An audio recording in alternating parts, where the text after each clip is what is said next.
amaatii koo waggaa afurii halkan tokkoon na jalaa gubaniiru. Akkaawuntii koo waggaa afur guutuu idda dadhabee fooloorii 680 ga'e halkanii guyyaa irratti hojjedhee irriba koo dhabeettiin dhamee na jalaa gubaniiru. Waa balleesseen miti. Afaan Oromoo maaliif dubbataa? Afaan Oromoo dubbatee akkamitti akkasitti boquu ol qabatee deemaadha. Hin beektu hundumti keessan namatti bu'ee nama arrabsee hammeenya hojjedhee hin beeku. Garuu akkaawuntii koo na jalaa gubaniiru. Isaan duwwaatti na hambisuudha yaadan. Garuu kan hin milkaa'uuf uummanni koo jira. Hundumti keessan akkaawuntii kana like, share, repost, copy link, do it gochuudhaan na bira dhaabbadhaa. Duwwaatti hafuun hin jiru. Deemsitti fufa. Hate speech jedhanii isaan report godhanii በህዝቦች መካከል መከፋፈልን አትዝሩ እንጂ ደበር ሃማን ዱበኔ እኮ ኢሳን ሪፖርት ጎዳኒ ኢሳን ዋርኒንግ ና ከኔ ቺሞ ዴቢስ ዋርኒንግ ሰነረቲ ኢሳን ሲርበሳ ሊፕስ ጎዴ ባለ ጊዜ ጀቲ ነው አንቲ ጀሪሰ ጀ ባነ ጎዴ ቹ አኒ ባይዞ አካውንቲ ከነረቲ ጋር ቢኒቶቹን በርባቺ ሳታው ዲሱ ደንዳ ወጋፉ ረንቲ ዳማ የሮኒስ እንጀዱ ላይክ waggaa afur guutuu yoona intellectual property dhaan si kasatan yoo ta'a bakka lipsingi goote taanaan normally kan godhani intellectual property mark maalni nama saameera namicha sirba nama kana fakkeessee ofii isaati akka sirbe godhee namarraa haateera akka roobsanirraa haatte godhanii wal bira qabanii kana sirbituun ni sirri inni kun immoo haatee sirba jedhanii akkasitti ripoortii godhu baaniidhaaf akkas godhama. So isa ta'uu ni mala. Ni laalame. Ati follow godhi nan lakkoofsa konseerta. Naaso. Godheera ayyaana ko. Okay, hundi keessan namni kuma sadii dhibbi saddeeti as jirtan pirezidantii keessan raachuu mucaa Oromoon jaalatu ormi jibba Oromoof qabu isaaf qabu itti agarsiisuun akkaawuntii inni waggaa afur itti dadhabee jalabaan godhanii jiru. Hundumti keessan namni kuma afur waan akkasii jala geettan as jirtan kun warri amma daarektii as jirtan maqaa isaa qaqqabaa kun akkaawuntii raachee kana fooloo godhaa fi warri kun immoo erga fooloo gootanii booda jala garseenatiniin viidiyoo isaa hundi keessan du'it godhaa fi koppiliinkii godhaa fi sheerii godhaa hiriyoota keessanii daddabarsa. Siif jirra jedhaanii cina dhaabbadha. Mucaa kun hin beektan amma akka seenaa jiru biyya keenyatti hin beektanii waa'ee faan sirriitti namaan dalaguu neetworkiin haalli mijatamu. Bakkuma deemte hundatti deemtee viidiyoo hojjechuu hin dandeettu. Bataam nama yaasaasu nama biyyoota biraa biyya Arabaatti biyyoota biraa haasii gabbaate garsii xalee yoo bakka bareedduu wayii geette nyaata barreellee argite waraabbattee viidiyoo hojjetattee akkasuma akkasilee hin guddifatte bakka feete teettee bakka feetetti viidiyoo laayivii seentee guddifatte biyya keenyatti hin ulfaata. Bakka hundatti neetworkiin hin dalagu. Kanaafi akkaawuntiin ijoollee biyya keessaa yeroo gubatu baay'ee nama gaddisiisa. Inni jira akkaawuntii gubate malee akkaawuntii tubaan ta'e malee raachuun hin jira. Dandeettiin isaa jira. Sammuun isaa jira. Qaamni isaa hundi jira akkaawuntiitu gubate. Akkaawunticha immoo duraallee nutu bakka kanaan ga'e ammallee nutu guddisa rakkoo miti. Kanaaf siif jirra waliin jirra waliif jirra jedhaanii isin jechuudhumaaf hundi keessan kaabbaa abdillee jalaa gubate kuma 200 yoo galchitanii irratti tola. Namni biraa namni yaada qabdan yoo jiraatan yaada dabalata yaada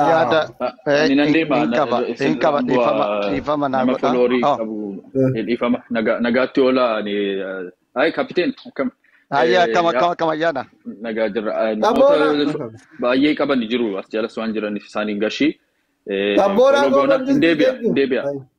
Deebi'a accounting sunis I hope so.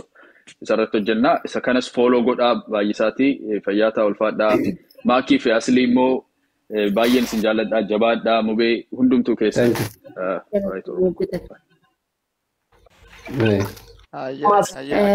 nagaa jirtu ifamtu. Okay, Sabora lega kuma yaadni kiyya maali raachee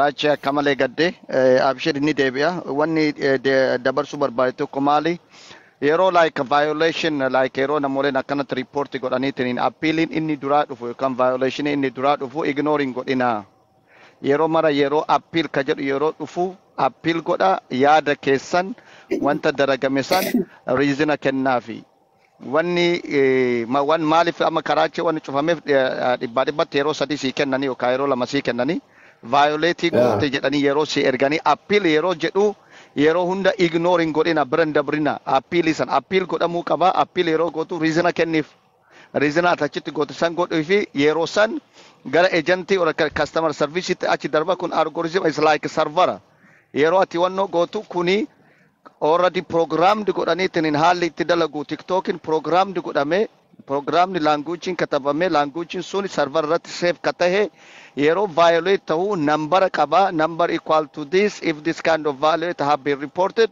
violate kajedu the first one no sikena warning sikena so warning geda in lamata setu chufa nama mitika setu chufu system setu chufa language or program setup godhame santu is a pre-programmed ida is pre-setup one inni godhu calculate godha waan ergamuuf san calculate godhe ergameef san sida barsa yeroon gara agentit sida bru yero appeal got yero ati push gote appeal gote reason kennituuf reason sun report sun immoo gara customer service titti email ta jechu automatically is automated system automated tay like it's nama mitika kas goda jiru nama mitika block sigodu namni reporting goda system to block sigoda system na ka block singone ka violation sun aka si kau wanti ati godu qabdu appeal godu qabda yero appeal gotu san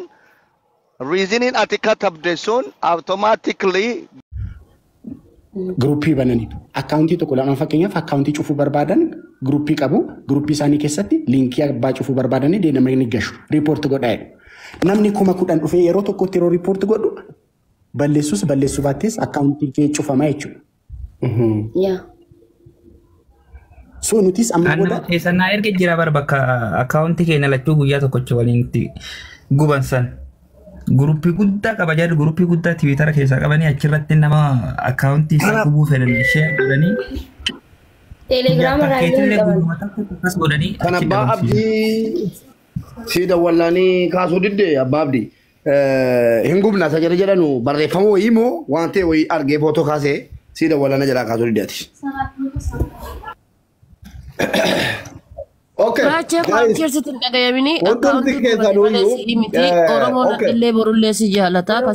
Amma Abba Abdullah rakkoo qabu Discord ta tokkoon Somaali gara tokkoon Faranjii gara tokkoon Oromoo hunduma inni rakkoo mata'ee rakkoo walirra rakkootu ulfaata. Amma karaachee kun dhugaa rabbiitti baay'ee nama gaddisa. Maaliif yoo jettan tokkoffaa mucaan kun biyya keessa jira jechuun neetworkii biyya keenyaa hin beektan guys. Networking biyya keenna ibi raache miti Mansuuri miliyeenara kanaayu yeroo tokko qaqqabaa ture samoora tokko wifi isaa isinii gale kanaaf jara keenna akkaawuntiin biyya teettee guddifachuun baay'ee tokko nama aar bu'aa meeqa mallaqa meeqa itti baaftaa ifaajee meeqa qabaa viidiyoon hojjettu bakka hojjettu amma gatii garseeru haganni ture hin beektan jechuun isa akkaawuntiin amma warra haarawaatiif haarawaa malee amma warra akka ijoollee biyya arabaa jiran kana nafaanuu baheera amma isa akka anaa kana akka makii kana akka mubaarak kana nafaanuu baheera isa yoo oromollee yoo inni ergamu fide xaa irratti gootu rakkoon qabu ka abbaa abdullee rakkoo miti guddifataa jirallee guddifatallee hin guddatan viidiyoo tokko poosti gochuun iyyuu bar viidiyoo tokko iyyuu karaachuu kun baay'ee tokko dhugaa rabbii tokkoffaa amala isaa laala yoo argitan ani buskuutii Oromooti tirzentii Oromooti jechuu malee guyyaa tokko waan badaa irratti hin dhageenye suma dhugaa dubbachuu isinii galee walumaan beeytan hundi keessaniyyuu walumaan argaa jiru. Osoo nama ganda nama arrabsu ta'ee amantiin nama arrabsu ta'ee sabuma kanaanuu addaan qoodeetiin nama arrabsu ta'ee silaara saniif iyyan mikinaata dhabne sababaa dhabne isinii galee yoo kanaaf biyya keessa jira mucaan kuni akkaawuntii miliyoona jala ga'u kumni 300 hafe qofa jalaa gubate akka biraa akkaawuntii biraa hin qabu Discord hin qabu soo kanaafi hundi keessan Naomi thank you hundi keessan warri amma as jirtan follow godha warra as hin jirre bira immoo akka ga'uuf viidiyoo inni hojjete hundi keessan do it godhaafi akka yeroo dhiyoo keessatti bakkatti deebi'uudha Moraaliin namatu qaba dhugaa rabbi. Amilee namatti eegama. Dhugaa akkaawuntii xiqqaan dhuftee nama moo'achuudha yoo geemii taphattu yoo akkaawuntii guddaa moo'amoo yaa nama akkaawuntii xiqqaa tokko hin qaba 70,000 akkas argitani hin qaba. Garuu haga fara giiftii fara yoo naa kennan ayi machiin bakka natti hin tolu. Isatti guddaa kiyya kana moo'atan hundaa jechuudha. Indera akka mana biraa mana onaa wayisii fakkaata akkaawuntiin haara. Hunduma caalaa jechuudha mooraaliin qabdu. Neetworkii isaatiin. Neetworkiidhaan mooraaliin qabdu akkaawuntii haara waan gaaf dhuftu mooraaliin qabdu si galee ka itti baratte san malee feedback ka achitti follow isin godhullee isinuma ka akkanatti haarawattillee follow garuu haga itti barattutti malee gaafa akkaawuntii jijjiirattu mooraaliin hin qabdu buruu jawwiitu sirraa ka'a. Si galee kanaafi. Okay, Rachi amma eegabaate yoo nalagaa jiraate video post godhi hootu namni asirra jirus ta'e hundinuu share walii godhaa duit walii godhaa garuu yaa Oromoo gizmaan matakka akka gizee akkaawuntii namaa gubate fiidanii akkaawuntii haaroo hin banna xiqqishoollee ta'u haa guddatuufi xiqqishoollee bikkumatti illee haa deebi'u hanqasuu obsa guyyuma takka dhayxanii gizee bantan namni ka isaanii wallaala kamtu ka isaatiin wallaala waan ta'eefu yoo nama jaalattan gaa yoo jaalatteen akka namni tokko guddatu godha akkaawuntii deemtanii yoo bantan namni akkaawuntii kamii ka isaati kamtu ka isaatii miti adda hin beeku fooloon isaatillee guddachuu hin danda'u akkas ta'e jechuudha amma akkaawuntii akkasitiin firrumaa dhiisee miidiyaa hin dhiisee maaliif akkaawuntii yoon bane maqaa kiyya namni kamtu keeti jeefaanaa bilbila kamtu keeti adda wallaallee jaa maaliif namni keenya nama jaalata garuu nama jaalachuun akkanaa miti maqaa namaatiin akkaawuntii banatanii nama sanii akkana godhuun miti yaa Oromoo. Sanifu hundi keessanuu copy link godhaa fi gizee video sanis arkitanii share illee walii godhaa akkaawuntiin isaa bikkatti akka deebi'uuf jechuudha. Raachi yoo as jala jiraate immoo post godhiiti ol ba'i namni akka duuti godhuuf. Anan jedhooni. Inna gama. Inna gama. Akkaawuntii 150,200 qabu maqaa kootiin kan baname baay'ee jira kontaakti na gochaa jiru biti jedhanii. Yoo isa binnee jenne seefii ta'uu danda'a. Yoo report qabaatanoo jaroonni sunis video faa post godhanii waan hunda post godhanii report yoo qabaatan sontaan akkaawuntiin kama fuula abbaatiin guddatetu gaariidha jiran. Bitii siin jaani maqaa keetiin guddisanii meeqaan gurguran. Amma laa kanuma isaa guddisuu wayya. Ayyaana dubbachuu barbaade. Ayyaana dubbadhu.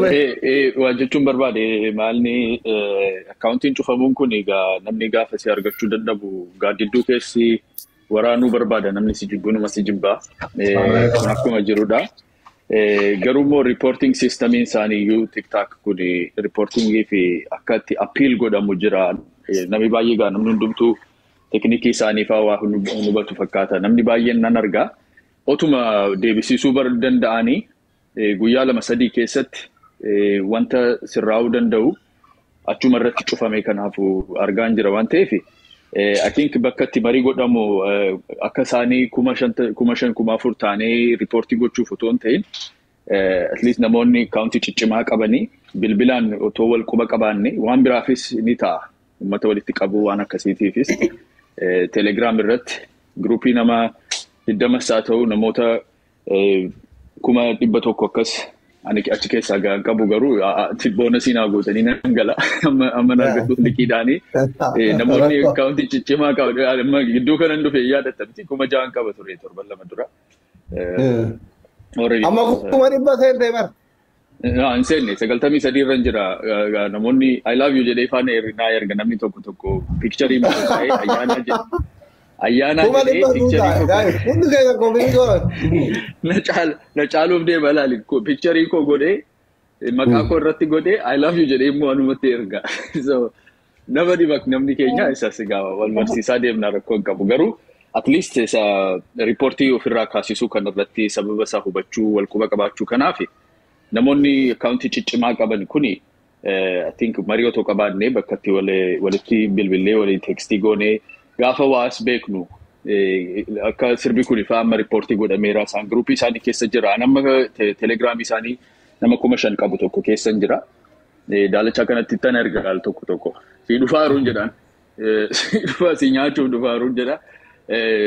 So akkasitti odeeffannoos akka wal harkaa fudhannuuf especially reportii namarraa kaasuu appeal systemii kana godhee sana barreessi ergii geessisa jedhu irratti akka waliin hojjechuu dandeenyuuf I think lakkoofsa keessaan walii erginee asliifaa akkasisiniin ergaa telegiraamii gruupii tokko uumnee namoota tiktaakii irratti influential ta'an gaafa warningii margitan asirratti baatanii dubbachuu otoo hin ta'in walitti dhufnee appeelii akkatti godhamu Google goones maal researchii goone kana walii support letters walii erguu ni dandeenya. Namni akkaawuntii ciccimaa qabu faa support letter this person is not sarratti kisiin dhufe kun sirrii miti attaakiidha. Nam beeka jennee testify walii gochuu character supportii maali translationii kan irratti walii hojjechuu waan dandeenyuuf I think groupii akkasii oomuun kuni baay'ee barbaachisaadha. Namni akka raachee fa'aa nama hin tuqne annan jechuudha. Annaniin summii dheettee riippoortii gaafa gootu annanii jennee immoo dubbachuu danda'uuf I think we need to have that kind of collaboration waliin hojjechuuf. So suma jechuufi already follow godheera. Kan na dhibe garuu nama 3,000 oltu asirra jira. Gaafa dhufu raacheen already akkaawuntii 1,000 caalaa qaba followerii. Akkamitti 3,000 darbuu akka dadhabe maatii isaatu na jalaa bade moo namni as keessa taa'u raachee argee Raachuun bara 12 barreessu jira galchi. Abarna dalbe. Ayyaana akkam jirta? Koppilinki godhamee hundi keessan. Ayyaana. Akkam nagara bubee. Raachuu meeti. Nagaa lakkaawuntii isa bocuudhaan iyyee. Nambar Kanaaf boolona godhi. Sa'aatii tokkoon booda Mooses nambar baadashii dhiifamaa hojjeta. Raachuu Gaasaa uummata tuulamaa tokko goona.